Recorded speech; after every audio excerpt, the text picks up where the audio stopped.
The last shift, the disappearance of Lynn Burdick. It was a cold, rainy night in the tiny town of Florida. The date was April 17th, 1982. And for 18-year-old Lynn Burdick, it was a milestone. She balanced high school with a part-time job and helped care for her chronically ill mother at home. A senior at McCann Vocational Technical High School, Lynn was set to graduate with honors. She had no boyfriend, no car, and no desire to rebel. She was a homebody, content with family and charity work. She had dreams, not of escape, but of staying home, caring for her mom, and saving money for college. It was her first solo closing shift at the Barefoot Peddler Country Store. The store stood alone at the corner of Route 2 and Central Shaft Road. The only store in the entire town has 700 people, Lynn answered cheerfully, saying the night had been slow because of the rain.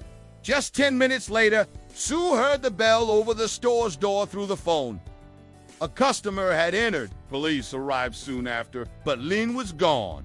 Vanished into the cold April night. She had no reason to. She had plans, responsibilities, and a future she was working hard for. Her behavior that night, her calm tone, her promise to call back, didn't hint at anything wrong. The failed abduction in Williamstown and Lynn's disappearance an hour later. Was it a predator prowling route to looking for a victim? Yet the evidence screamed that something terrible had happened. It sat just a few hundred yards from Lynn's house. A man had tried to force her into his car. She fought back and escaped. The man fled in the direction of Florida. Lynn was the kind of young woman parents prayed for. Kind, responsible, intelligent. That night, her cousin's wife, Sue, was uneasy. Police, family, and locals scoured the area. Knows what happened to Lynn Burdick. A night that stole a young woman with a kind heart,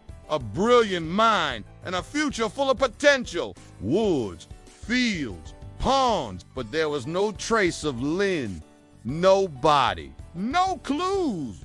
Lynn was usually paired on ships, but her best friend Teresa wasn't available, and Sue couldn't stop by. Her child was sick. Still, Lynn was 18 now. She was legally old enough to sell beer and cigarettes, and this shift was hers alone. The writer claimed his own daughter had been abducted and murdered by a man in North Adams, a neighboring town. Her mother passed away in 1990, still waiting. Her father in 2012. His last breaths filled with hope that one day Lynn might come home. He believed this man had also killed Lynn. The suspect was identified and questioned, but the letter writer vanished, and the trail cold again.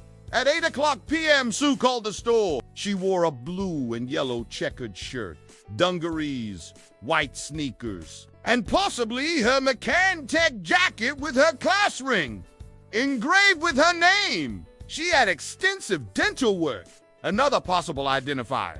I have to go help someone, Lynn said. That would be the last time anyone ever heard her voice. At 8:30, Lynn's father called the store. No one answered. At 8:40, a familiar local customer stopped by. The store's front door was wide open. Lights on, but no Lynn. The open book she'd been reading still lay on the counter, a half-empty soda can beside it. Her purse and jacket were gone. So was $187 from the cash register, but the hidden cash under the counter, untouched. Something wasn't right.